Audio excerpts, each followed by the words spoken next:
매주 우리가 통근통독하면서 통독을 하고 있는데요. 통독을 하시면서 정말 하나님의 은혜가 내 마음속에 이렇게 확 와가지고 그 은혜로 말미암아서 야 정말 감사하다 이렇게 느끼시죠? 뿐만 아니라 정말 하나님께서 나에게 은혜를 주시는구나 이런 생각도 들지만 어떨 때는 눈물이 쏙 빠지도록 정말 하나님께서 우리 자신을 다루는 그런 시간도 있을 것이라 생각됩니다. 저도 그렇거든요. 예, 그래서 이렇게 자신 있게 그럴 것이라 예상도 되어지고 그런 확신도 들어집니다.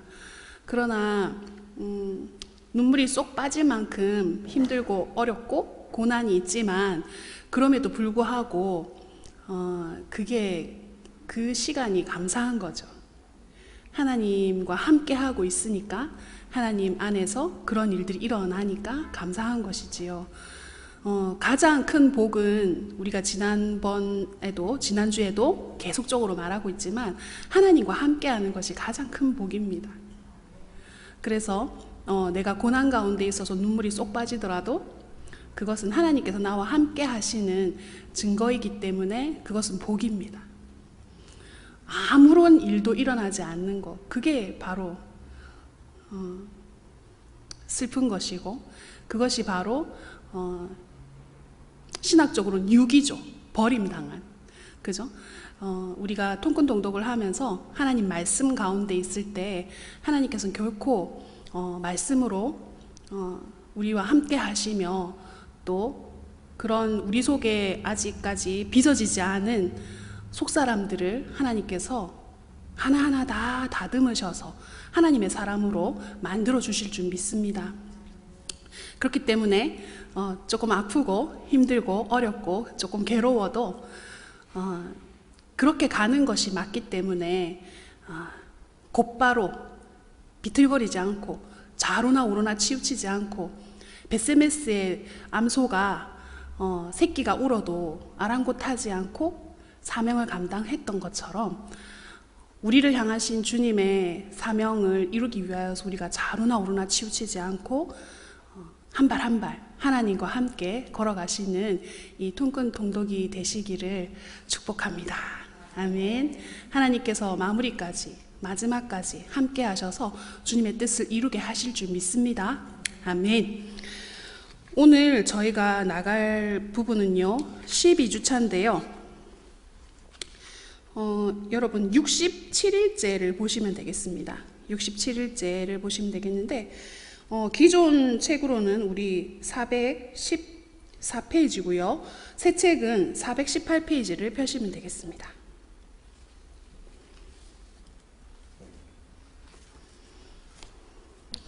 이 처음에 딱 펴시면 나오는 부분이요 느헤미야 마지막 부분이 나옵니다.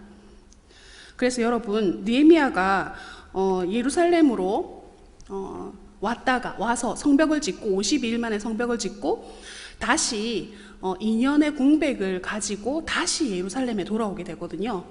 그때 느헤미야 가운데 느헤미야가 예루살렘에서 발견하게 된 부분들이 있습니다.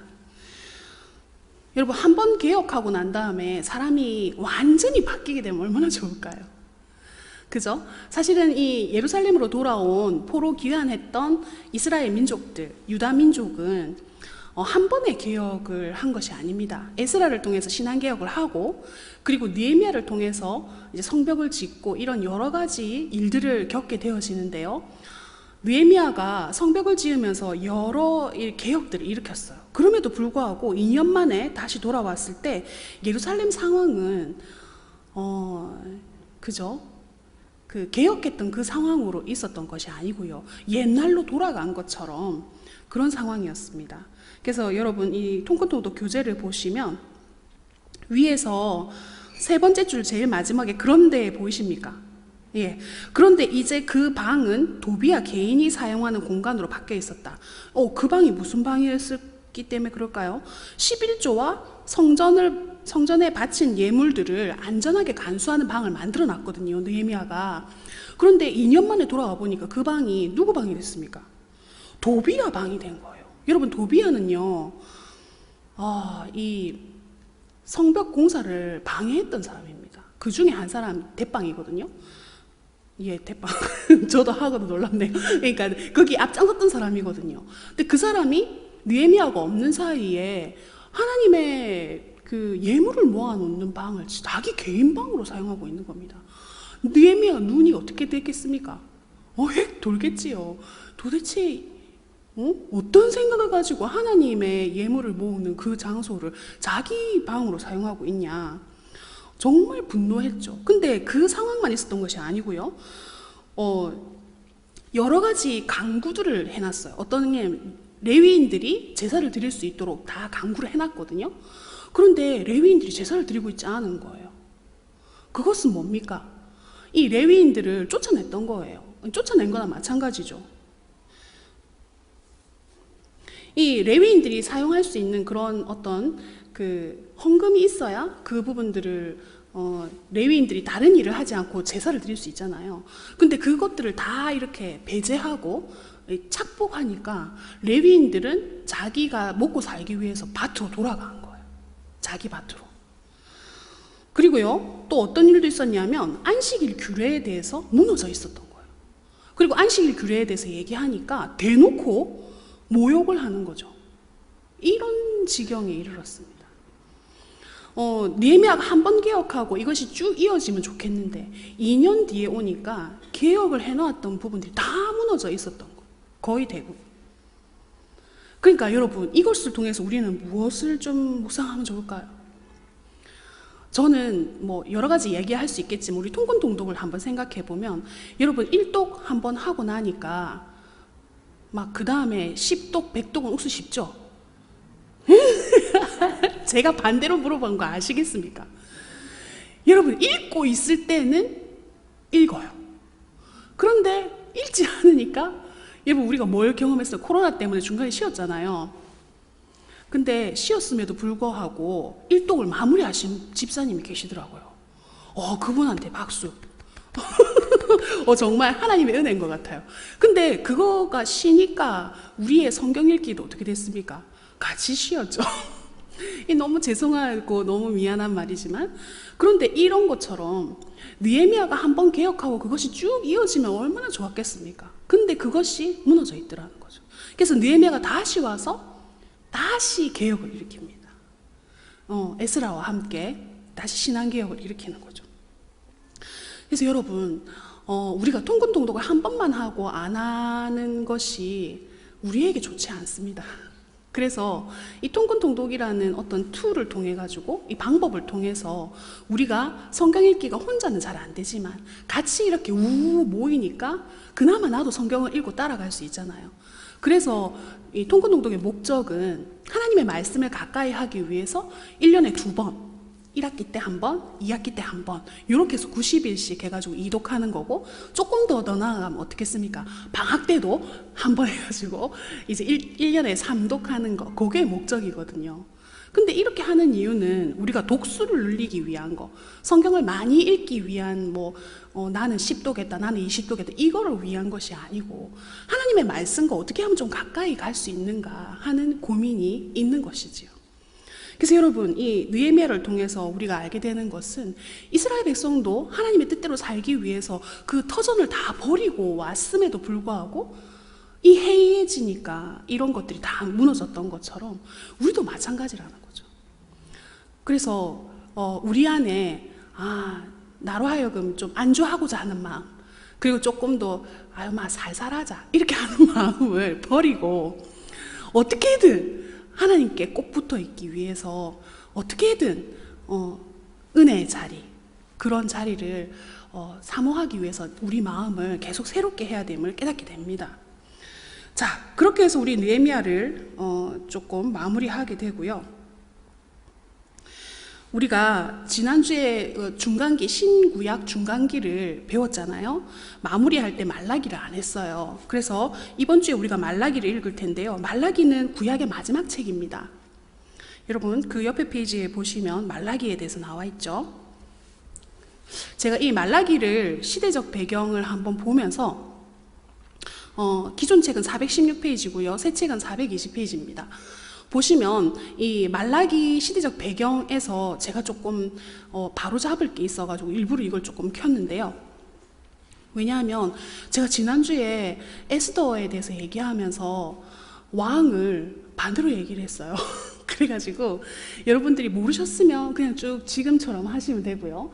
그게 무슨 말이냐면 여러분 그 도표에 보니까 이런 부분 나오지요. 그러니까 우리가 봐야 되는 흰 띠가 있고요. 도표에 보면 흰 띠가 있잖아요. 흰 띠 위에 보면은 메데 바사의 왕들이 나와요. 그 왕들을 보시면 여러분 지난주에 우리가 배웠던 게 에스더잖아요. 에스더와 연관되는 왕은 누구냐면 아하수에로 왕이에요. 근데 제가 지난주에 아닥사스다 왕이라고 했던 것 같아요. 제가 제 강의를 한번 들어봤거든요. 그래서 여러분 지난주 거는 잊어버리시고요. 이번 주에 들으시는 것처럼 아하수에로 왕이 에스더와 이렇게 결혼한 왕이다. 크세르크세스, 그죠? 이렇게 되어 있습니다.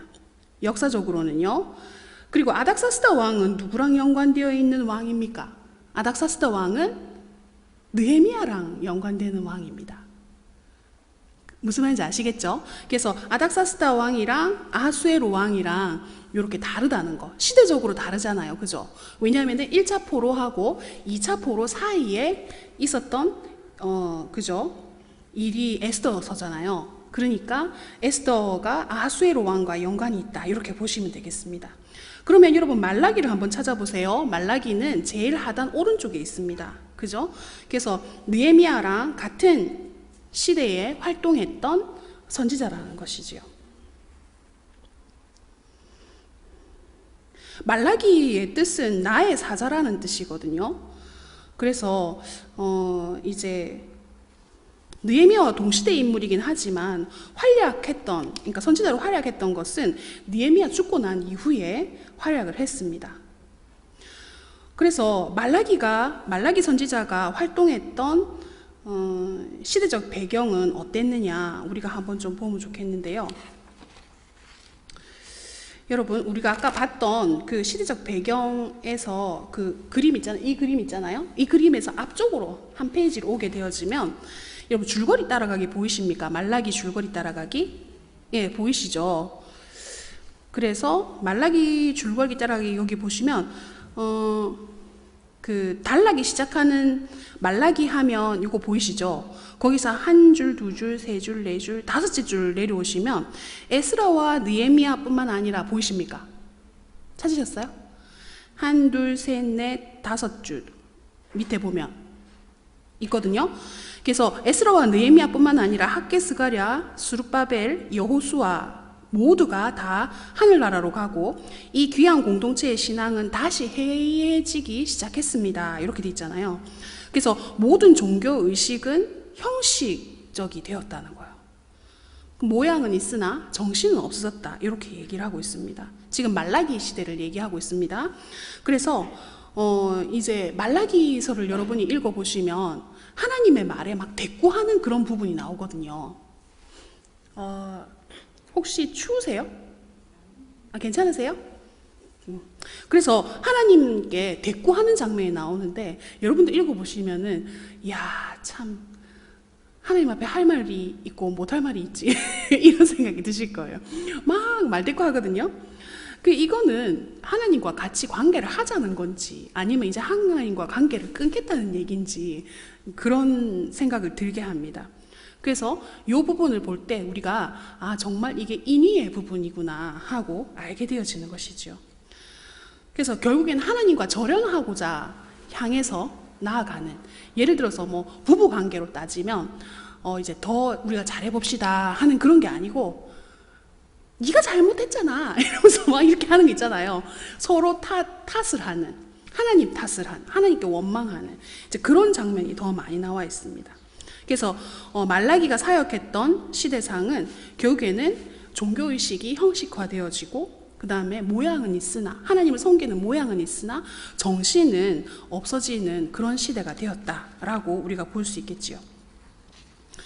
자, 그래서 우리가 이제 넘어가게 되면 이렇게 이스라엘 백성들, 유대 백성들이 이렇게 상태가 나빠지게 된 이유가 무엇일까? 거기에 대한 내용들을 우리가 한번 보면 좋겠는데요. 우리 교재는 421페이지, 그러니까 새 책은 421페이지고요. 기존 책은 417페이지 보시면 되겠습니다. 그 중간에 보면은 말라기 1장에서 4장 구약의 마지막 책 보이십니까? 네, 보이시죠? 거기 보면은 두 번째 줄에 오랜 세월 동안 두 번째 줄 마지막에 보면 나오지요. 우리 한번 읽어볼까요? 시작. 오랜 세월 동안 약속된 메시아를 기다려오던 백성들은 그 약속이 속히 실현되지 않자 실망하고 지친 상태가 되었습니다. 이러한 때에 말라기는 백성들의 불신앙을 꾸짖는 동시에 메시아 도래의 소망을 다시금 뜨겁게 일깨워 줍니다. 이렇게 돼 있죠. 그럼 백성들이 이렇게 신앙이 해이해지게 된 것은 결국에는 오랫동안 약속, 그러니까 메시아에 대한 약속은 있었으나 메시아가 오지 않아서 그 약속이 실현되지 않으니까 지친 상태가 됐다는 거예요. 그러다 보니까 이스라엘 백성들은 하나님의 말씀대로 신의의 삶을 살기보다는 자기 마음대로 인의의 삶을 사는 것이 더 익숙한 그런 상태가 되었다는 것입니다. 여러분, 이걸 볼 때 우리는 코로나를 생각하지 않을 수가 없어요. 여러분, 말라기에 있었던 유다인들만 특별히 나빠서 그런 걸까요? 저는 그렇다고 생각하지 않습니다. 왜냐하면 코로나를 통해 가지고 우리가 영상 예배를 드리게 됐죠. 왜? 모일 수가 없으니까. 그죠? 그런데 그것이 뭐 좋고 나쁘고를 떠나서 우리의 상태가 어떻게 됐느냐, 이걸 살펴보는 건 너무너무 중요하죠. 여러분, 처음에는 영상 예배 드릴 때 옷도 깔끔하게 입고 머리도 다 이렇게 해가지고 딱 앉아서 예배를 드렸어요. 한 달쯤 지나니까 어떻게 됐습니까? 잠옷 바지도 입고 머리를 부시시하게 해가지고 똑바로 앉아라 이렇게 하면서, 그렇게 어떤 때는 뭐 그죠? 좀 그렇긴 하지만 편하게 예배를 드리게 되는 거죠. 근데 그거는 내가 못돼서 그런 게 아니고 인간의 본성상 편한 것을 좋아하기 때문에 그렇습니다. 편한 대로 가는 것이 익숙해서 그렇습니다. 근데 중요한 것은 그것 자체가 나중에는 갭이 너무 커서 내가 하나님 앞에 예배 드리는 상태, 마음, 태도까지 영향을 미친다. 왜? 우리는 지정의로 돼 있잖아요, 사람이요. 몸이 영에 영향을 줍니다. 영이 우리 몸에 영향을 주는 것처럼요. 그래서 우리가 하나님 앞에 어떤 태도로 예배를 드리냐는 것은 우리의 영적인 것에도 영향을 주거든요. 그렇다면 이 말라기에 나오는 이 상태, 하나님의 언약을 기다리다가 이제 형식만 남아있다. 이거는 정말 이제 안타까운 상황이죠. 그래서 이스라엘 백성들이, 유다 백성들이 하나님께 막 이렇게 항변하는, 하나님을 섬기는 것이, 하나님을 섬기면서 슬프게 사는 것이 이제 싫다, 이래 얘기합니다. 너무했죠. 우리가 볼 땐 너무했어요. 그런데 이들의 입장에서 볼 때는 갑자기 그렇게 된 게 아니고 점점 신앙이 떨어지다 보니까 거기까지 가게 된 거예요. 그래서 제가 코로나를 이야기하는 것은 코로나가 주는 우리 삶의 영성이라고 해야 되나요? 줄 수 있죠. 어떤 부분은 내가 정말 이렇게 살다가는 정말 내 신앙이 다 잃어버리겠다, 이런 생각이 듭니까 안 듭니까? 들죠. 그런 위기감이 확 오잖아요. 그러니까 우리로 하여금 깨어있게 만들죠. 내가 정말 그냥 이렇게 흘러가는 대로 살면 안 되겠구나, 이 흘러가는 것을 거슬러서 살아야 되겠구나 하는 생각이 팍 들잖아요. 그것처럼 이 말라기에 있었던 신앙 유다인들도 자기가 거슬러서 살고자 했다면 달라졌을 거예요. 그죠? 하나님께 더 가까이 가고 약속은 이루어지지 않았지만 하나님 분명히 오실 텐데 깨워서 내가 나아가야겠다라고 했다면 달라졌을 거예요. 뿐만 아니라 우리도 그냥 코로나의 흐름대로 가면 이 말라기에 있었던 유다 백성하고 하나도 다르지 않다는 거예요. 결국에는 무엇을 얘기하느냐, 여러분, 이 통곡통독을 하기 위해서 여러분이 이 자리에 오신 것은 분명히 여러분 마음 가운데 내가 정말 이 자리에 안 나가면 안 되겠다 하는 어떤 그 마음의 깨달음이 있으셨잖아요. 그것처럼 지금 그렇게 하나님 앞에 깨어서 나아가는 것 자체가 정말 중요하다는 겁니다. 깨달음이 있어도 못 나가는 것, 그죠? 약해서, 육신이 약해서 못하는 거, 그거 다른 사람들은 이해해 줄 수 있어요. 그죠?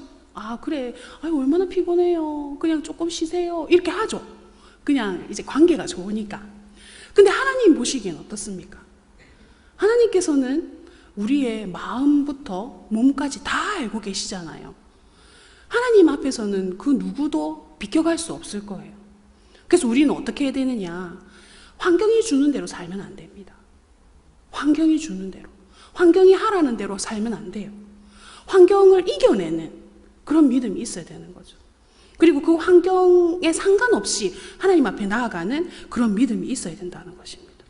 그래서 이 말라기를 보시면서 아, 백성들이 그렇게 될 수밖에 없었으나 나는 정말 깨어 있어야 되겠다라고 그렇게 깨달으시면서 말라기를 읽으시면 좋겠습니다. 여러분, 말라기 하면 우리가 뭐가 제일 생각납니까? 11조가 가장 많이 생각이 나죠. 왜요? 11조에 대한 그런 이야기가 있잖아요.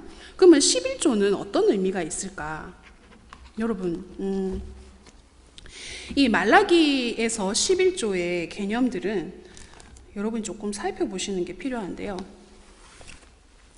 교재를 보시면 417페이지 보시면 됩니다. 기존 책은요. 그리고 새 책은 421페이지 제일 하단에 보면 말라기는 왜 11조로 강조했을까 이렇게 돼 있잖아요. 그래서 여기 보시면 제일 하단에 보면은 제일 마지막 줄 특별히 보이십니까?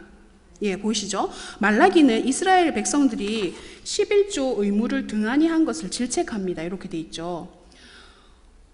근데 이것이 무엇을 의미하느냐 하면 구약 11조 정신과 관련해서 그들의 영적 상태를 진단해 볼 수 있는데, 그것은 구약에서 11조를 이렇게 간과했다는 것은 결국에는 그들의 영적 상태가 해이해지게 됐다는 거죠.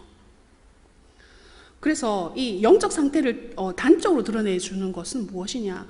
결국에는 하나님 앞에 드려야 되는 부분들을 드리지 않았던 것들이 그들의 영적 생활의 어떤 한 부분을 이야기해 줄 뿐만 아니라 전체적인 그들의 영적 상태가 하나님 앞에서 신실해야 되는 부분들을 신실하게 하지 않았다는 거죠. 그것을 이야기해 준다는 겁니다. 왜 그러냐? 그 밑에 쭉 설명을 읽어보면 나오는데요. 왜냐하면 이 11조가 어떻게 사용되어졌냐면 레위인의 생활비였어요. 그리고 두 번째는 성전에 들어가는 경비, 성전을 이렇게 잘 관리하는 경비로 사용되어졌거든요. 그리고 세 번째는 구제였어요. 그러면은 11조를 드리는 이 유대인들은 이 자기가 드리는 11조가 어떻게 사용되는지 알고 있었거든요. 그러면 11조를 드리지 않는다는 것은 결국에는 이 영적인 그런 역할을 하는 그런 사회적인 구조가 잘 돌아가겠습니까? 잘 안 돌아가겠습니까? 안 돌아가게 돼 있습니다. 그래서 레위인들은 제사를 드리지 않고 자기의 생업으로 갈 수밖에 없고요. 그리고 또한 하나님께서 이렇게 마련해 놓으신 사회적인 제도들이 안 돌아가게 돼 있습니다. 그래서 결국에는 이들이 11조를 등한히 한 삶 자체는 결국에는 하나님의 백성으로서의 공동체의 그러한 공동체성이 해이해지게 됐다는 거죠. 그래서 여러분, 그냥 11조 안 드릴 수도 있지, 이렇게 생각할 수도 있어요. 하지만 하나님께서 이 11조를 내라고 하신 이유 가운데는 그것을 통해서 어떤 영적인 삶, 그리고 그 사회가 구성원들이 돌아갈 수 있는 그런 일들을 마련해 놓으셨는데 그것 자체가 안 되어졌다는 것이죠. 이 말라기에서 두 가지 악이 나오는데요. 그 다음 페이지로 넘어갔습니다. 넘어가면 이 형식주의와 회의주의가 나오거든요. 그 중간에 보이시죠? 큰 글자, 그죠? 형식주의와 회의주의가 나오는데, 형식주의는 신약에서 누가 계승을 했습니까? 그죠? 바리새인이 계승을 하게 됐고요. 회의주의는 사두개인이 계승을 하게 되었습니다. 그럼에도 불구하고 여러분, 말라기에 이들의 정신이 해이해지고 영적으로 이렇게 떨어지게 되었음에도 불구하고 하나님은 약속을 주시거든요. 어떤 약속을 주십니까? 그리스도의 오심을 말씀하고 있고, 예수님 오시기 전에 엘리야의 심정을 가진 선지자를 보내신다 했잖아요. 그 사람이 바로 세례 요한입니다. 그래서 말라기의 마지막 두 장은 세례 요한과 주님이 오신다는 극적인 예언을 싣고 있다는 거예요. 그래서 여러분 이 말씀을 읽다 보면 이쯤 되면 하나님이 이렇게 포기하셔도 되는데 하나님은 절대로 포기를 하지 않으세요. 그죠? 하나님께서는 우리를 포기해도 될 만한 여러 가지 이유들을 다 가지고 계십니다. 우리가 신실하지 않기 때문에. 근데 그럼에도 불구하고 하나님은 이스라엘 백성들의 그런 신실하지 않음, 하나님의 약속을 지키지 않음, 그리고 신의를 따르지 않는 불순종에도 불구하고 하나님은 끝까지 약속을 주신다는 거예요. 그래서 우리가 눈물이 날 수밖에 없죠. 하나님 어떻게 이러실 수 있을까? 나 같으면 벌써 포기해도 막 12번은 더 포기했을 텐데 하나님은 절대로 포기하지 않으신다는 거예요. 그럼 이걸 통해서 우리는 뭘 깨닫게 됩니까? 하나님께 이렇게 말대꾸하고 막 하나님 원망하고 우리가 슬프게 함이 무슨 소용이 있습니까? 막 이렇게 얘기하는 그 이스라엘 백성 앞에서도 하나님께서는 그리스도가 오실 것이다. 그 앞에 엘리야의 심정을 가진 그 길을 평탄하게 할 자가 올 것이다 라고 예언하셨던 것처럼 오늘도 동일하게 그런 우리를 향해서 내가 죄인인 줄도 모르고 너무 의인인 줄 알고 어깨가 뻥 솟은 우리를 향해서 하나님께서는 또 약속을 주시는 그런 놀라우신 분이시라는 것을 우리가 깨닫게 되어지는 거죠. 그래서 하나님께서 말라기를 통해서 예수님의 오심과 그 신약의 성취가 어떻게 나타나는지 우리가 한번 말라기 마지막 절 4장 5절 6절 그리고 그걸 보기 전에 여러분 도대체 무슨 말을 했기 때문에 그렇노? 이런 생각을 하실 텐데 여러분 요거를 한번 봅시다. 말라기 3장 14절 15절을 보면 그들이 어떻게 얘기했는지 나와요. 앞에 보이시죠? 한번 읽어볼까요? 시작. 이는 너희가 말하기를 하나님을 섬기는 것이 헛되니 만군의 여호와 앞에서 그 명령을 지키며 슬프게 행하는 것이 무엇이 유익하리요? 지금 우리는 교만한 자가 복되다 하며 악을 행하는 자가 번성하며 하나님을 시험하는 자가 화를 면한다 하노라 함이라. 여러분 말이 되겠습니까? 하나님의 백성이 할 말이 아니죠. 이렇게 정말 하는 백성을 향해서 하나님이 주시는 약속의 말씀 우리가 한번 읽어보겠습니다. 말라기 4장 5절 6절인데요. 읽어봅시다. 시작. 보라, 여호와의 크고 두려운 날이 이르기 전에 내가 선지자 엘리야를 너희에게 보내리니 그가 아버지의 마음을 자녀에게로 돌이키게 하고 자녀들의 마음을 그들의 아버지에게로 돌이키게 하리라. 돌이키지 아니하면 두렵건대 내가 와서 저주로 그 땅을 칠까 하노라 하시니라. 아멘. 여러분 보면 하나님께서는요 이스라엘 백성들에게 너희가 이렇게 신이 하나님의 말씀대로 행하지 않으면 포로로 끌려갈 거라는 얘기를 너무 여러 번 얘기하셨죠. 그 선지자들을 통해서요. 근데 그렇게 얘기하고는 정말 그렇게 하십니다. 포로로 끌려가게 하시죠. 근데 어느 부모가 자녀가 고통당하는 걸 즐거워하겠어요. 그죠? 그런데 하나님께서는 생명과 관련된 것에 대해서는 정말 고통스럽게 해서라도 돌이키게 하십니다. 왜요? 가만히 두면 죽잖아요. 여러분 부모님의 마음은 자녀를 정말 사랑하죠. 그런데 자녀를 사랑하는데 조금 고통을 당해서라도 바른 길을 가기를 원하는 방법을 선택하지 않습니까? 왜요? 자녀가 잘 되기를 원하니까 그런 거죠. 그것처럼 하나님 아버지께서는 생명과 관련된 것에 대해서는 고통을 줘서라도 하나님께로 돌이키게 하시는 것이 하나님의 방법이에요. 왜요? 그렇게 해야 이 자녀들이 구원의 길로 갈 수 있기 때문에 그런 거죠. 그래서 이스라엘 백성들에게 하나님께서 말씀하신 것은 너희가 이렇게 하면 포로로 가게 될 것이다. 그러나 그 포로로 간 것이 끝이 아니라 난 돌이키기를 원한다고 분명히 말씀하셨잖아요. 그것처럼 이스라엘 백성들에게 지금 말라기를 통해서 예수님이 오시면 이제 끝이에요. 무슨 말인지 아시겠습니까? 예수님이 재림하시면 이제 끝이잖아요. 그러니까 그전에는 은혜의 때예요. 예수님이 초림하시고 재림하시기 전까지의 시대는 은혜의 시대예요. 그러면 예수님의 초림이 있다면 초림이 있으면 정말 즐겁고 메시아를 통해 가지고 구원이 있잖아요. 근데 예수님을 믿지 않는 사람에게는 그것이 무엇이겠습니까? 그거는 여러분 말로 표현하고 싶진 않지만 예수님을 믿지 않으면 구원이 없는 것입니다. 그렇죠? 여러분 예수님 시대 때를 생각해 보세요. 세례 요한이 회개하라 천국이 가까웠다고 선포를 했어요. 그러면 회개하지 않고 그죠? 하나님 나라를 믿지 않는 사람들은 어떻게 되는 겁니까? 구원의 길을 가지 않는 것입니다. 그렇기 때문에 예수님이 제일 첫 번째 선포한 것도 회개하라 천국이 가까웠다예요. 그러면은 이 말씀을 듣고 회개를 해야 되잖아요. 근데 회개를 하지 않으면 구원을 받지 못하니까 세례 요한을 보내서 미리 그 길을 닦아 놓는 거예요. 메시아가 올 길을 닦아 놓는 거죠. 근데 여러분 그래서 이 말씀을 주신 거예요. 말라기 4장 5절 6절에 나오는 말씀처럼 아버지의 마음을 자녀에게 돌이키게 하고 자녀의 마음을 그들의 아버지에게 돌이키게 해서 근데 두렵건대 내가 와서 저주로 그 땅을 칠까? 왜?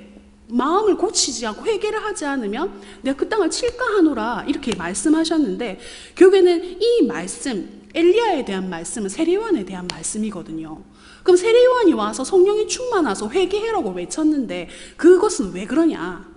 진짜 메시아가 올 것이다. 나는 그의 신발끈을 묶기에도 합당치 않은 사람인데 그분이 오시면 성령의 그러한 세례를 주게 될 것이다 라고 성령님을 통해서 그가 들었잖아요. 세례 요한이요.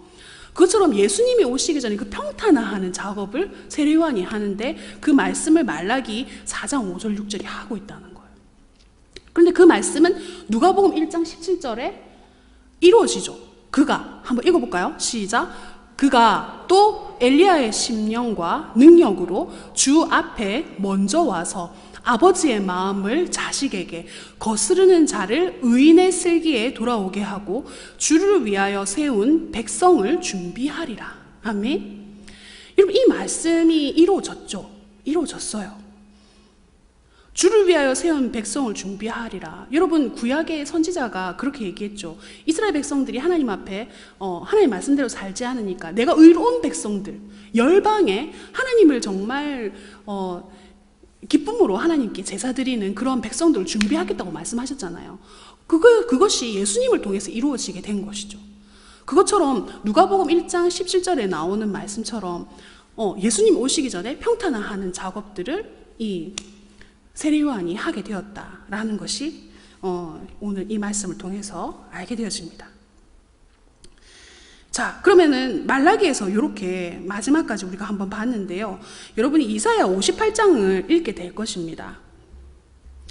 이사야 58장을 읽게 되는데요. 여기 우리 교재를 보시면 420페이지, 새 책은 424페이지 보시면 되겠습니다. 이사야 58장 10절로 13절에 보면 회복에 대한 59장까지 회복에 대한 말씀을 하는데요. 여러분 여기서 우리가 한번 보게 될 것은 믿음의 공동체에 대한 말씀입니다. 예수님을 구주로 고백하는 믿음의 공동체를 우리는 교회라고 하잖아요. 하나님께서는 열방의 사람들을 불러서 하나님의 공동체로 만들어 주셨어요. 그럼 이 공동체는 그냥 예배하는 공동체일 뿐만 아니라 여러분 하나님을 예배하고 또 한쪽에서는 뭘 더 해야 됩니까? 10계명의 정신을 생각해 보십시오. 1계명부터 4계명까지는 하나님에 대한 계명이었잖아요. 5계명부터 10계명까지는 이웃과의 관계입니다. 부모님과의 관계, 그죠? 나누잖아요. 그것처럼 세상의 이웃을 향해서 우리 교회는 어떠한 위치에 있어야 되느냐? 여러분 물된 동상 같은 그런 위치에 있어야 되는 거죠. 그것이 무슨 말이냐 하면 세상을 향해서 하나님의 사랑을 가지고 우리는 그들의 물된 동산이 되어야 된다는 말씀인 것이죠. 그것이 바로 모여서 하나님을 예배하고 흩어져서 세상을 향해서 하나님의 사랑을 보여주는 것이죠. 우리가 구제를 왜 합니까? 그것은 하나님의 긍휼하심이 어떠한 것인지를 보여주는 것이지요. 물론 네 자신을 사랑하는 것처럼 이웃을 사랑해라 하나님께서 예수님께서 말씀하셨는데요. 그 말씀을 이루는 것이기도 하지만 더 근본적으로 가봤을 때는 십계명에 나오는 그 두 가지 정신을 같이 이렇게 하는 부분이 되겠다라고 말씀하는 것입니다. 그래서 우리는 어느 거 하나만 잡아서는 안 된다는 거죠. 만약에 예배하는 것만 잡는다면 우리는 신비주의 종교에 빠지기 쉽다는 거예요. 예배하고 그리고 또 모여서 예배하고 흩어져서 구제하고 이웃을 사랑하는 그 두 가지가 같이 가야 된다는 것이 성경적인 교회 원리라는 거예요. 자, 그렇게 보시고요. 자, 그러면 우리가 구약 다 끝났어요. 말라기까지 봐서 구약 다 끝났고요. 그럼 이제 우리는 어디로 가겠습니까? 복음의 시대 신약으로 들어가게 될 텐데요. 자, 이 복음 시대를 들어가면서 우리가 신약을 좀 한눈에 볼 필요가 있습니다. 우리 교재는 426페이지, 430페이지고 새 책은 434페이지입니다. 그러면은 요 그림이 보이십니까? 예, 찾으셨죠? 자, 여기서 보시면 왼쪽에 이렇게 기둥 보이십니까? 왼쪽에 기둥요. 보시면 제일 아래가 처음이라고 생각하시면 되겠는데 복음서를 보시면 되겠습니다. 복음서가 성자의 사역이에요. 그죠? 성자는 예수님에 대한 사역이잖아요. 그러면은 예수님께서 승천하시고 난 다음에 성령님을 보내주셨잖아요. 여러분 이렇게 보면은 사실은 그러면은 그전에는 예수님이 안 계셨나 뭐 이런 생각들을 하실 수가 있는데, 우리가 성경에 나와 있는 어떤 관점대로 본다면 이렇게 볼 수 있다는 거죠. 그래서 성령의 사역해서 사도행전부터 이렇게 쭉 가게 되어지고요. 종말 이후에 보면 성부의 최종 사역 이렇게 나와 있습니다. 그죠? 그러면 여기 제일 오른편 쪽에 보면 누가복음부터 마가, 마태, 마가, 누가 해서 공간복음 3개가 나오고요. 제일 아래쪽에 보시면요. 그 다음에 공간복음 위에 요한복음이 나오지 않습니까? 그래서 요한복음 이후로 이 복음의 핵심이 사복음서에 나와 있죠. 그리고는 여러분 이렇게 쭉 서신서가 쭉 나오게 됩니다. 서신서가 이렇게 쭉 나오고, 그 다음에 제일 마지막에 요한계시록 해가지고 심판하시는 예수 그리스도, 그죠? 그리고 새하늘과 새 땅에 대한 이야기들이 나오는 요한계시록으로 해서 예수님이 재림하시면 이 땅의 우리의 구원이 완성되어지는 것이죠. 그래서 여러분, 우리의 구원이 완성되어지는 것은 언제냐? 예수님의 재림 때입니다. 우리의 구원은 계속 영화를 향해서 성화되어져 가는 중이잖아요. 성화되어져 가는데 이것이 딱 영화롭게 되는 것은 언제냐? 예수님의 재림 때라는 거예요. 우리가 죽으면 영화롭게 되느냐? 아니에요. 예수님이 이 땅에 오셔야 우리가 영화롭게 되어진다는 것이죠. 그래서 이 신약 분류를 통해서 보는 구속론적인 의미가 있어요. 그것이 무엇이냐 하면, 복음서가 칭의적이라면, 여러분 구원에 대해서 구원의 과정, 여정 아시죠? 그러면 복음서는 칭의에 가깝다는 거예요. 그러면 하나님 나라의 임재와 성취가 이 칭의적인 것이라면, 서신서는 뭐에 가깝다는 거예요? 하나님의 나라를 이루어가는 성화의 삶과 가깝다는 거예요. 여러분 조금 생각을 열어가지고 예수님이 하셨던 그런 일들은 칭의는 뭡니까? 의롭지 않은 사람을 의롭다 해주는 거잖아요. 그러면은 하나님 나라를 이루어가는 성화적인 삶은 결국에는 우리가 삶으로 살아야 되는 거잖아요. 그 이야기를 보여주는 것이고, 계시록은 하나님 나라의 완성을 통한 영화에 이르는 길을 보여주는 의미를 가지고 있다, 이렇게 볼 수 있다는 것이죠. 자, 그래서 우리가 조금 더 간략하게 보게 되면 어떻게 되느냐? 사복음서는 성자 하나님의 사역을 이야기하고요. 아까 칭의론적인 구원이라고 했잖아요. 그럼 사도행전과 서신서는 어떻게 되느냐? 성령 하나님의 사역으로 우리가 볼 수 있습니다. 이건 성화적인 구원이죠. 마지막 계시록은 성부 하나님의 최종 사역, 이렇게 해서 영화적인 구원으로 우리가 볼 수 있다는 겁니다. 자, 그래서 이제 우리가 또 넘어가 보면 이 사복음서를 우리가 조금 살펴볼 수 있을 텐데요.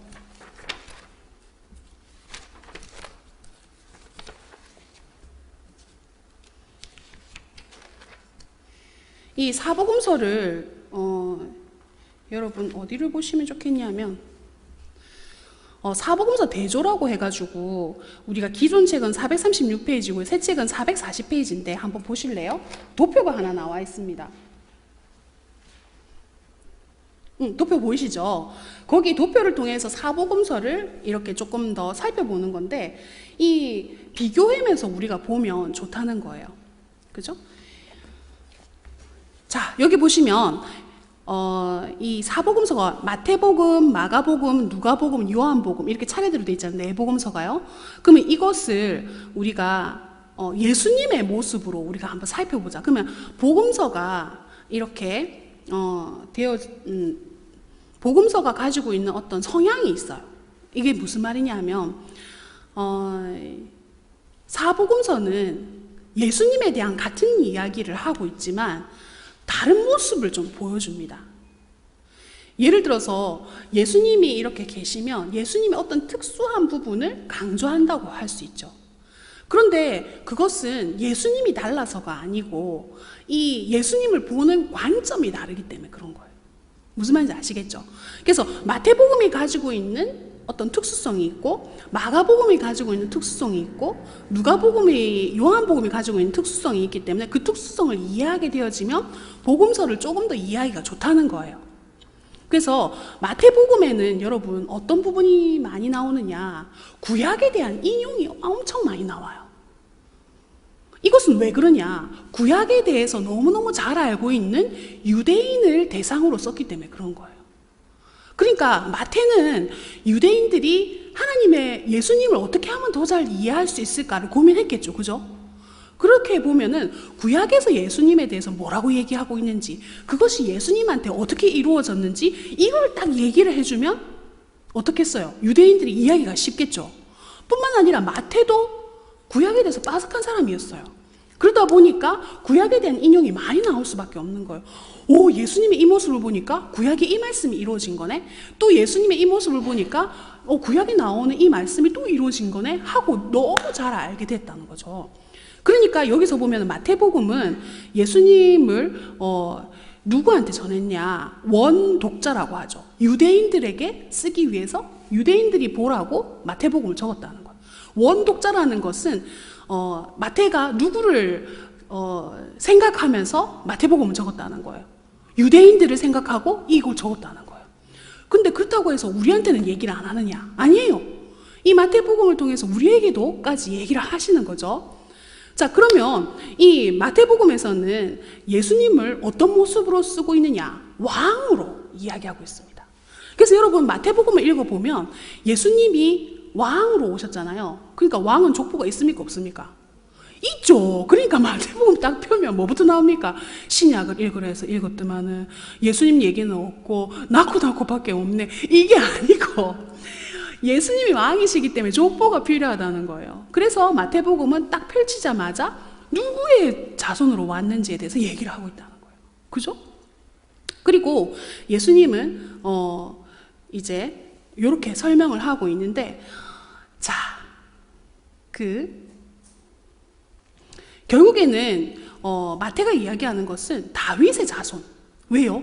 여러분 메시아는 누구의 자손으로 오게 돼 있습니까? 구약에 계속 예언되어 있는 게 다윗의 자손으로 올 것이다 라고 하나님께서 예언하셨잖아요. 선지자를 통해서요.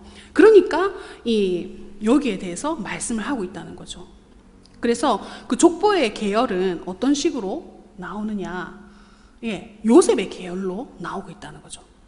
그럼 여러분 마가는 누구를 대상으로 썼을까요? 여러분 여기 나옵니다. 마가 원독자가 누구라 돼 있습니까? 로마인. 왜 로마인일까? 예수님께서 오시고 그 당시에 예루살렘은 누가 점령하고 있었냐면 로마인들이 점령하고 있었어요. 그래서 이 마가는 있잖아요, 로마인들을 대상으로 생각을 하고 이 복음을 기술했다는 거죠. 그래서 이 예수님에 대해서 어떤 분으로 이야기하고 있냐? 종으로 얘기하고 있습니다. 하나님의 종으로서의 메시아를 얘기를 하고 있는 것이죠.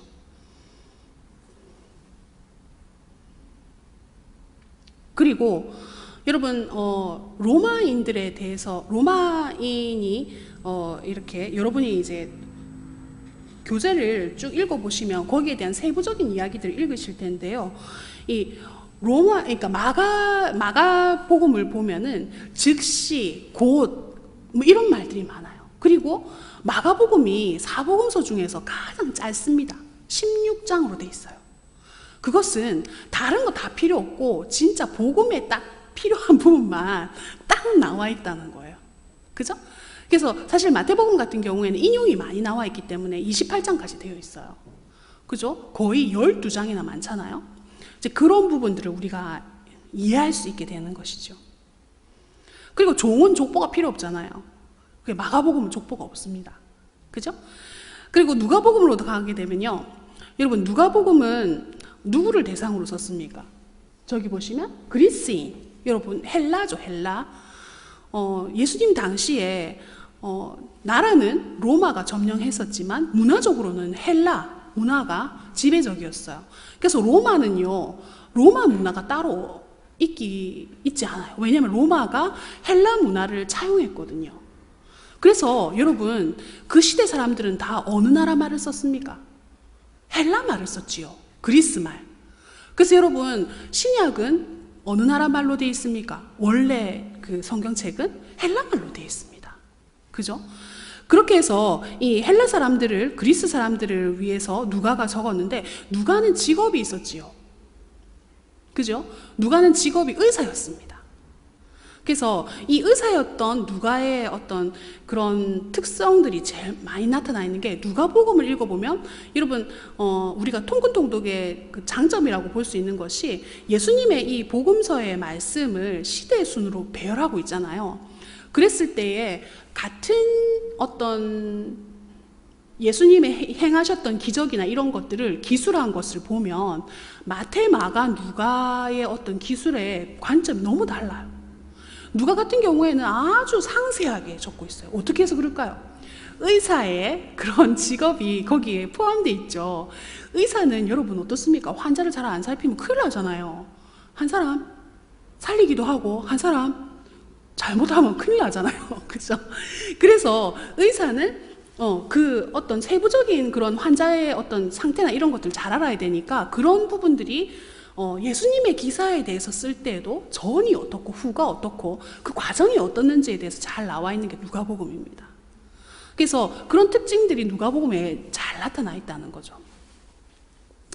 그래서 인자에 대한 얘기가 나오는데요. 여러분, 인자는 구약에서도 신학적인 배경을 가지고 있어요. 사람의 아들이란 뜻인데 이것은 메시아를 향해서 썼던 말입니다. 그래서 신학적으로도 인자라고 하면 엄청 방대한 분량의 그런 공부를 할 수가 있습니다. 그럼 마지막에 요한복음은 대상이 누굽니까? 모든 신자, 그죠? 모든 사람들을 위해서 썼다고, 우리가 열방을 향해서, 모든 민족을 향해서 썼다. 그래서 여러분, 요한복음에, 그죠? 보면은 예수님을 누구라고 얘기하고 있냐면 하나님으로 이야기하고 있어요. 그래서 하나님은 족보가 없죠. 왜요? 스스로 계신 분이 족보가 있을 리가 없잖아요. 그래서 요한복음도 족보가 없습니다. 그렇게 해서 우리가 좀 사복음서를 이렇게 간략적으로 보게 되었는데요. 이렇게 해서 여러분이 한번 좀 살펴보시면 좋겠고요. 여기 옆에 그 예수 사건을 중심한 삼위와 구속사의 전개라고 보이십니까? 그죠? 요거를 우리가 잠깐 볼게요. 예. 여러분이 교재를 통해서 잘 보실 수가 있는데요. 여기서 우리가 조금 살펴볼 것은, 아까 우리가 봤던 성부 하나님, 성자 예수님, 그 다음에 성령님의 어떤 그런 내용들을 얘기했는데요. 그 중간에 제일 위쪽에 보시면 줄이 쫙 꺼져 있고, 예수 오시다, 예수 가시다, 성령 오시다 보이십니까? 네, 시간 배열처럼 예수님이 이 땅에 오신 것을 얘기하고요. 예수님의 초림을 얘기하는 거죠. 빨간 거요. 예수님의 초림을 얘기하고, 예수 가시다, 이건 뭡니까? 예수님의 승천을 얘기합니다. 예수님이 승천하시고 난 다음에 누구를 보내주셨습니까? 성령님을 보내주셨죠. 그래서 이렇게 그것을 기점으로 해가지고 성부의 계획, 그죠? 예수님 오시기 전에 성부의 계획이 있었고, 예수님이 오시고 난 다음에 성자의 성취가 뭡니까? 예수님이 이뤄내신 거. 성부 하나님께서 메시아가 이럴 것이다, 어떨 것이다 라고 얘기했던 것을 예수님이 이뤄내셨다는 거예요. 예수님 이 땅에 오셔가지고, 그죠? 그러고 난 다음에 성령님이 오시고 난 다음에는 성령의 적용과 인도가 나오는 것이 우리가 이렇게 한번 도표로 이렇게 시대를 그렇게 볼 수가 있다는 것이죠.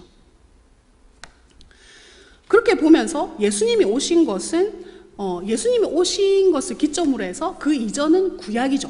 그죠? 그럼 예수님이 오신 이후는 뭡니까? 신약이 시작되어지는데 복음서로부터 시작되죠. 그 다음에 예수님이 승천하시고 난 다음부터 시작되는 게 뭡니까? 교회가 시작되잖아요. 그죠? 그래서 그때가 이제 서신서부터, 사도행전부터 서신서가 시작되는 거. 그렇게 우리가 시대별로 조금 볼 수 있다는 거. 이해가 되시죠? 네, 신약은 그렇게 우리가 볼 수 있다는 거예요. 자, 그래서 그 다음에 넘어가시면 아까 우리 나눠드린 거 요거 보이시죠?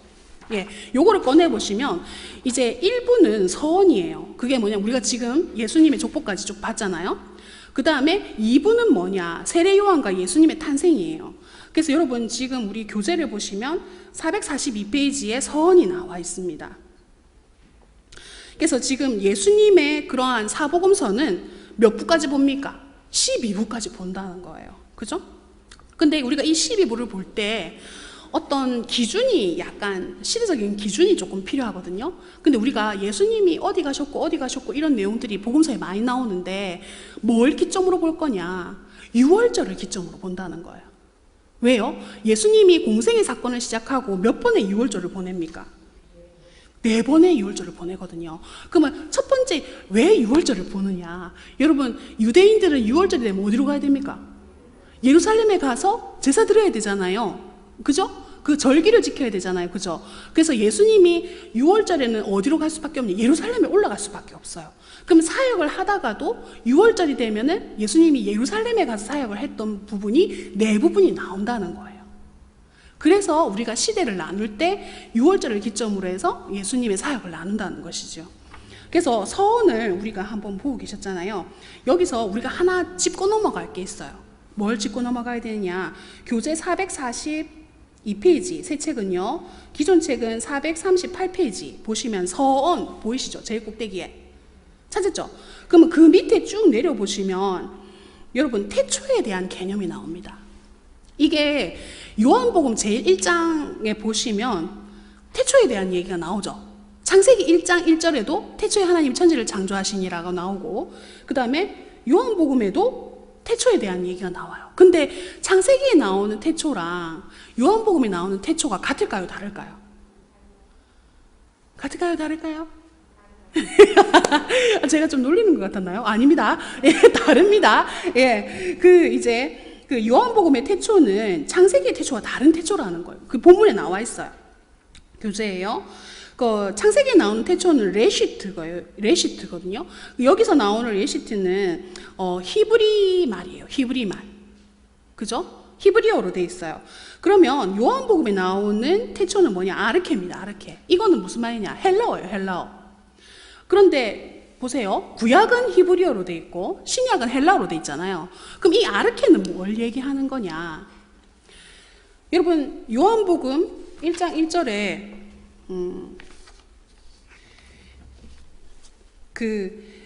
예수님이 태초에 계셨던 그 분을 얘기하는데, 여기서의 아르케는 여러분 태초에 하나님이 천지를 창조하시는 이 태초보다도 더 앞선 것입니다.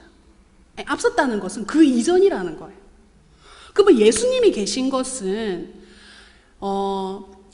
성부 하나님, 성자 예수님, 이 하나님이 이 태초를 창조하시기 이전부터 예수님이 있었다는 거예요.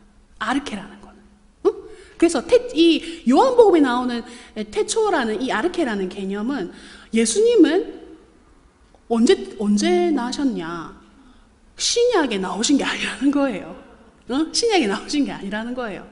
태초부터 있었는데 창조 때 있었던 것이 아니고 창조 이전부터 존재하고 계셨다는 거예요.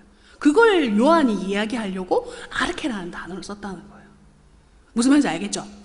자, 이것만 우리가 보고 이제 서원에서 넘어가겠습니다. 그러면은 옆에 페이지를 가게 되면 세례요한과 예수님의 탄생 2부로 우리가 들어가는 거죠. 그죠? 2부로 들어가게 되는데 이 2부에서 우리가 한번 살펴볼 것은 여러분 440페이지 기존 책, 새 책은 444페이지인데요. 거기 보시면 제일 꼭대기에 한번 볼게요. 메시아를 보내겠다는 약속의 성취가 나오잖아요. 여러분 이게 메시아를 보내겠다는 것은 하나님께서 구약에 예언해 놓으신 거거든요. 근데 그것이 무엇으로부터 어떤 사건으로부터 성취가 제일 먼저 되어집니까? 이렇게 얘기하는 건 참 어렵죠. 예수님의 탄생하시기 전에 어떤 것이 먼저 이루어졌어요? 마리아에게 천사가 나타났잖아요. 그죠? 그래서 수태고지를 하잖아요. 수태고지를 하는데 그 수태고지를 했을 때 마리아에게는 사실은 우리는 이 모든 스토리를 다 알고 있기 때문에 마리아에게서 예수님이 날 거라는 걸 알아요. 그럼 마리아는 알까요? 몰라요. 오늘 천사가 나타났어. 천사가 나타나고 갑자기 뭐 잉태한다 그러는 거예요. 결혼도 안 했는데, 그 요셉하고 아직 결혼도 안 했는데, 이렇게 그렇게 얘기하는 거죠. 그거는 아주 마리아에게는 당황스러운 일입니다. 물론 마리아는 하나님의 말씀에 순종하는 사람이었기 때문에 주의 여정이오니 이루어지리다라는 멋진 말을 남겼죠. 오늘 1, 2부 예배 때 목사님이 얘기하셨죠. 네. 그래서 저도 깜짝 놀랐어요. 통곡통곡 오늘 그 나가는 진도를 하시는가 그렇게 생각했었는데요. 그래서 주의 여정이오니 주의 뜻대로 이루어지다, 이 말은 그냥 아주 멋진 말, 그냥 이런 정도가 아니라 하나님의 말씀이 이루어지기 위해서 내가 조금 힘들어질 뿐만 아니라 죽을 수도 있는 일이었어요. 왜냐하면 남자를 알지 못하는데 사람들은 마리아가 성령으로 잉태됐는지 어떻게 잉태됐는지 모르잖아요. 배는 점점 불러오는데, 그죠? 이런 과정을 거쳤다는 거죠. 그래서 여기서 이야기해 주는 건 뭐냐? 하나님의 약속이 이루어지는 것은 어떨 때는 나에게는 고통이 될 수도 있다. 이해가 되시죠? 하나님의 약속이 내 삶에 이루어지기 위해서 그것이 나에게 세상적인 안목에서 볼 때에는 고통의 과정이 될 수 있다. 그러나 하나님이 말씀하신 것이오니 주의 여종에게 이루어지이다. 그건 너무너무 아름다운 그런 고백이 되고 모든 사람이 이 여인의 믿음에 대해서 칭찬할 만한 그런 일이 되었다는 거죠. 그래서 여러분, 이것을 통해서 하나님의 말씀이 내 속에 이루어질 때 기쁨뿐만 아니라 슬프고 어려운 것이 있다 할지라도 우리가 그것을 견뎌냈을 때 그것은 정말 하나님이 받으시기에 합당한 열매로 하나님께 드리실 수 있다는 거예요. 그래서 그것은 순종이었다. 순종. 그건 그냥 어떤 생각이 아름답고 이런 거가 아니고 그냥 단순한 순종. 하나님의 말씀이기 때문에 순종합니다. 요거예요, 요거. 그럼 여러분, 하나님이 받으시기에 가장 아름다운 말은 뭐겠어요? 예, 주님, 요거예요. 예, 주님. 우리는 형님 내 말고 저 자아가 좀 가면 좋겠어요. 이거죠. 죄송합니다. 저만 좀 그랬거든요. 예, 그래서 진짜로 하나님이 받으시기에 아름다운 말은 뭐냐? 예, 주님, 제가 순종할게요. 예, 주님, 제가 하겠습니다. 그거예요. 이 말의 파장이 얼마나 큰지 여러분 느끼시죠? 예, 이거 하기 너무 얼마나 쉽지 않아요. 아니요, 이거 정말 쉽잖아요. 아니요, 좀 생각 좀 해보고요. 아니요, 이거 너무너무 쉬워요. 근데 하나님께서 요청하실 때 예, 주님, 제가 순종하겠습니다. 그거를 하나님께서 기뻐 받으신다는 것이죠. 그래서 우리가 이 마리아의 결국에 하나님의 약속의 성취는 어떻게 이루어지느냐? 예, 주님 한 그 사람을 통해서 이루어진다는 거예요. 우리 다 예, 주님 해서 주님의 뜻이 우리의 삶을 통해서 이루어지도록 드립시다. 아멘. 예. 그래서 여러분 요한복음에 보면 요한은 있잖아요. 어떻게 예수님이 이 땅에 오신 것, 성육신 하신 것, 그죠? 예수님이 하나님이 육신을 입고 오신 것에 대해서, 성육신한 것에 대해서 표현을 써놓은 곳이 있는데요. 그게 뭐냐면 요한복음 1장 14절에 말씀이 육신이 되어 우리 가운데 거하심에, 요 말씀, 그죠? 근데 이 거하심에라는 이 말은 성막을 치는 것으로 표현할 수 있습니다. 성막을 치시는 거.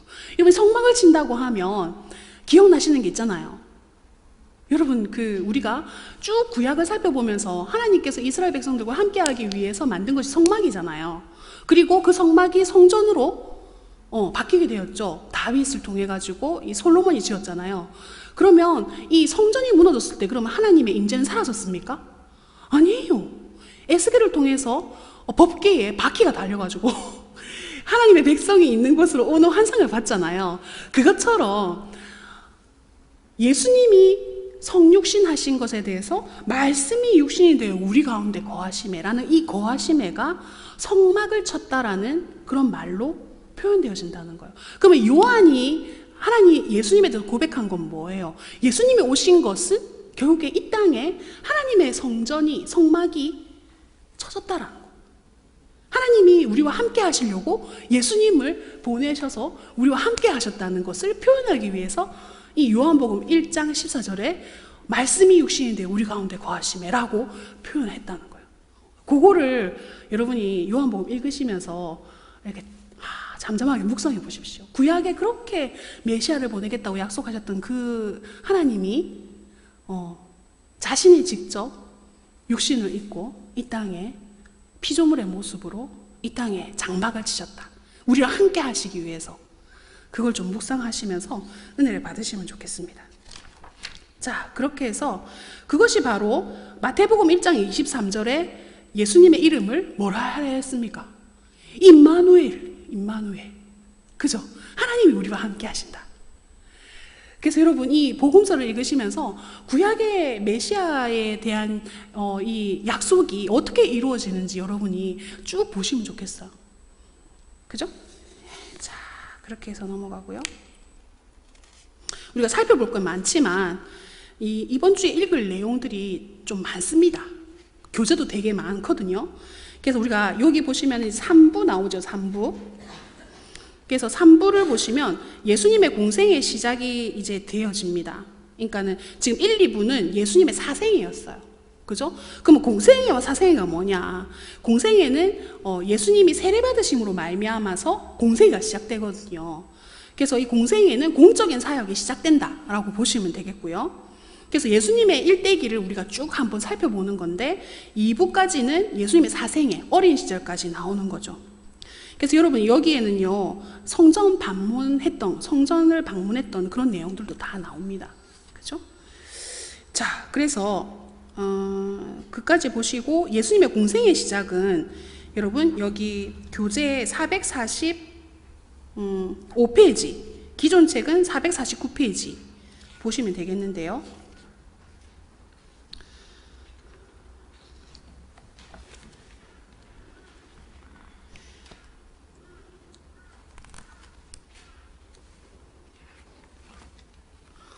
제가 마음이 급해가지고 그 신약을 설명하는 것도 한 개도 안 하고 바로 본문으로 들어갔거든요. 그래가지고 이걸 다시 설명하기에는 너무 우리가 먼 길을 왔기 때문에 다시 돌아갈 수는 없어요. 그래서 다음 주에 제가 시작할 때 그러니까 신약의 어떤 개요를 한번 설명드릴게요. 너무 먼 길을 왔어요. 다시 돌아갈 수가 없어요. 자, 그래도 갈 길이 먼데 큰일 났습니다.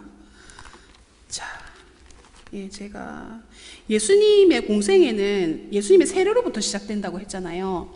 그래서 보시면 예수님의 세례의 어떤 부분인데 예수님의 세례의 의미가 무엇인지를 우리가 조금 살펴볼 텐데 이 3부에서는 예수님의 공생의 시작은 세례로부터 시작해서 그 다음에 예수님 세례 다음에 무슨 일이 났습니까? 금식하시잖아요. 그리고 광야에서 시험당하시죠. 성령님께 이끌려가지고 마귀에게 이끌리는 게 아니고, 그죠? 마귀에게 시험을 받으시는데, 그리고 5 제자를 만나는 것까지가 이 3부에서 다루는 겁니다. 요거를 보시면 조금 더 이해하시기 좋겠죠. 그래서 3부에 나오는 내용들이 쫙 나와 있으니까 이렇게 한번 보시고 내용들을 보시면 나중에 성경 읽으실 때도 1부 부분 읽을 때 2부, 3부 읽을 때 이렇게 보시면 아 내가 무슨 내용을 읽구나 하는 걸 조금 더 아실 수가 있으실 거예요. 그래서 예수님의 세례의 의미를 우리가 조금 살펴볼 텐데요.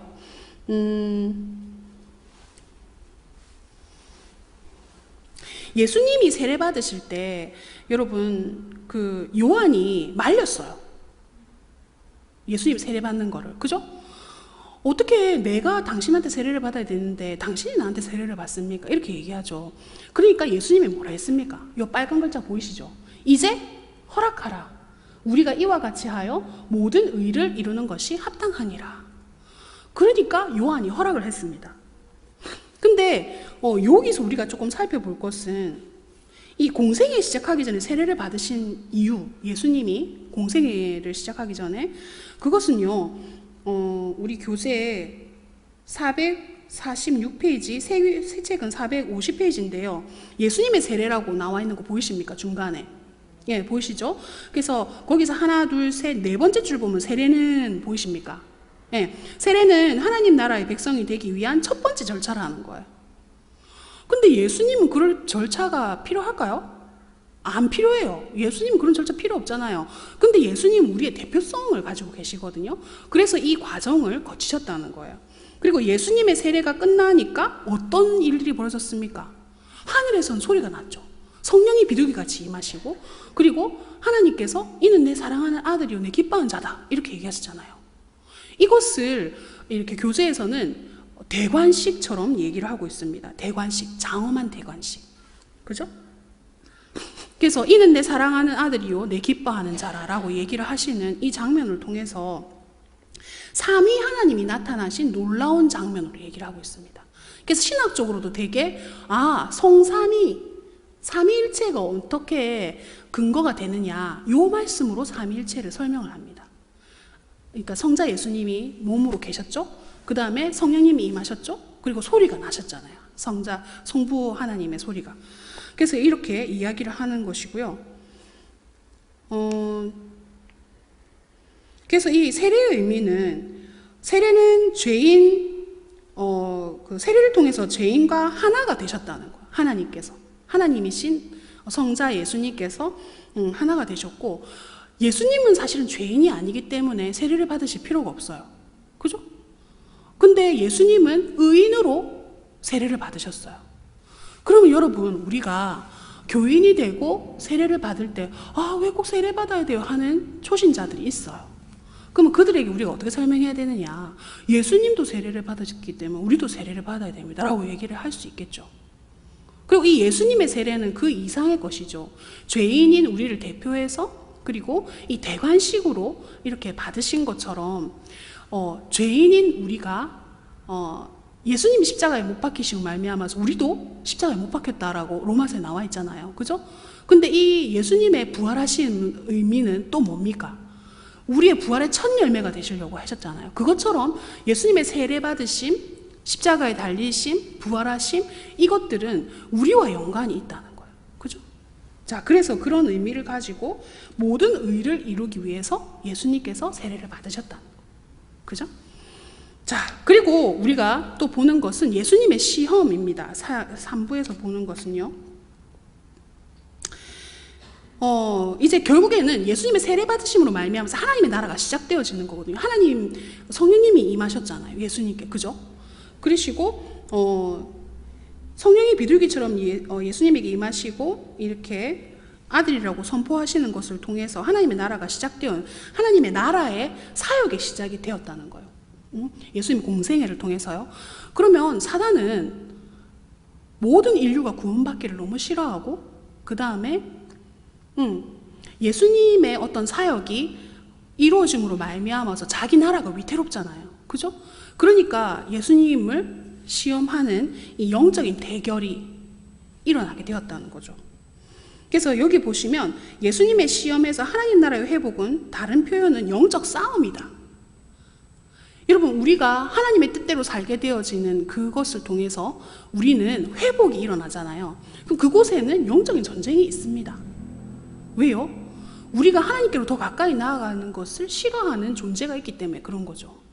그리고 우리는 그 영적인 전쟁을 통해서, 말씀을 통해서 그 전쟁을 이기게 되잖아요.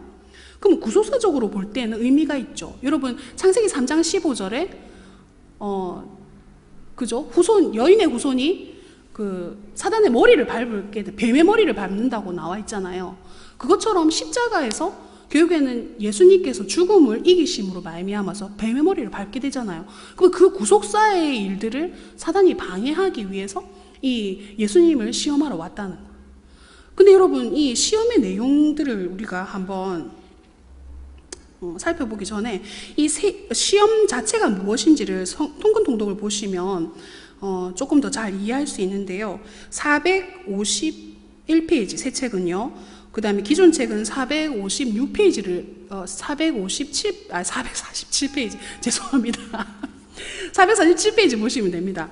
거기 보시면 하나님께서 하나님의 나라를 회복하시기 위해서 사단과의 대적은 피할 수 없는 싸움이다 라는 부분으로 해가지고 쭉 나오는 부분들을 조금 읽어보시면 되겠고요. 그래서 결국에는 예수님의 광야의 시험은 무엇을 이기는 겁니까? 사단을 이기는 것이지만 이미 실패했던 아담, 그리고 하나님의 말씀을 불순종했던 이스라엘이 불순종했던 그러한 것을 만회하는, 그것을 이기게 만드는 그 예수님의 그 시험이었다는 거예요. 결국에는 이 실패를 회복하는 이 홈런과 같은, 이때까지 실패했던 것을 예수님이 이겨버리시는 그런 일이 되었다는 거예요. 사단의 시험에서 이기신 것. 그래서 사단은 결국에는 어떻게 됩니까? 사단은 떠나가고 이 시험을 통해서 천사들이 수종들게 되었다라고 말씀이 나와 있잖아요. 예, 그런 의미를 가지고 있다 보시면 되겠습니다. 자, 그래서 이제 3부가 우리가 지금 보시면 세례 받으신 것, 금식한 것, 시험 받으신 것, 그 다음에 처음으로 5 제자를 만나신 것까지 해가지고 여기 보면 요한복음 1장 35절에서 51절까지 보면 여기 지금 교재는 449페이지. 산수가 빨리 안 돼가지고 죄송합니다. 자, 새 교재는 453페이지를 보시면 4부 위에 보시면 요한복음 1장 35절에서 51절, 그죠? 세례 요한이 자기 제자들에게 예수를 소개하고, 그죠? 와보라 라는 말을 통해 가지고, 그죠? 백문이 불여일견 이렇게 해서 쭉 내용이 나오는 것 보시면 되겠고요.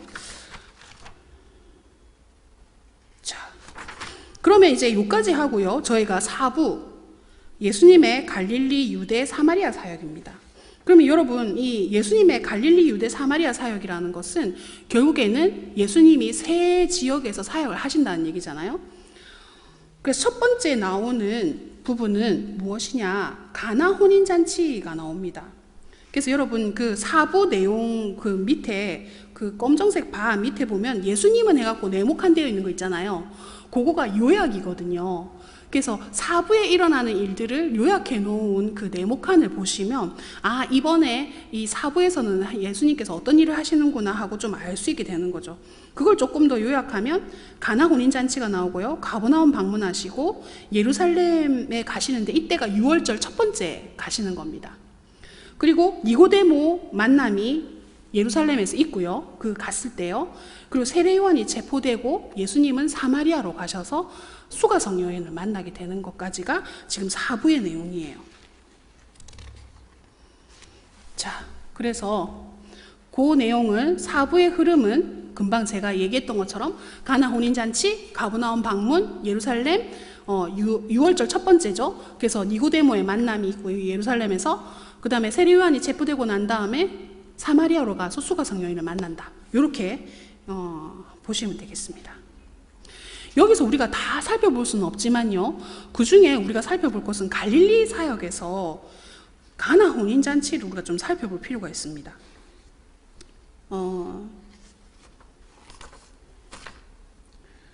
교재 449페이지, 새 책은 453페이지입니다. 요 그림 보이십니까? 예, PPT 그림처럼 똑같이 나와 있는 곳을 찾으시면 되겠죠. 자, 그러면 여기서 가나 혼인잔치가 어떤 그 의미가 있느냐?